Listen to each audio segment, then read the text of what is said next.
হ্যাঁ দেখা যায়।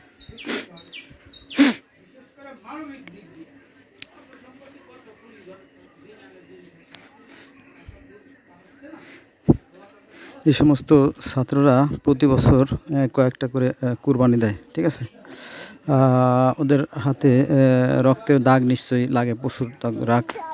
কিন্তু আমরা সর্বোচ্চ ডিগ্রি করলাম, মাস্টার্স করলাম, এদিকে প্যারামেডিক করলাম, টাইপ শর্টন করলাম, কম্পিউটার শিখলাম, হ্যাঁ, এরকম তো অনেক ধরনের প্রোগ্রাম আমরা করছি, কিন্তু আমরা কখনো জবাই দিইনি। হ্যাঁ, জবাই দিলে আত্মার যে একটা ভীতিকর অবস্থা, যে ভয় থাকে, ডর থাকে, সেই জিনিসটা বিলুপ্ত হয়ে যায়। মানুষের ভিতরে আর সে ভয় থাকে না। পশুর রক্ত দেখলে তার ভিতরে একটা উল্লাস কাজ করে। এগুলো অমানবিক, কিন্তু এই পশু প্রথা যাই হোক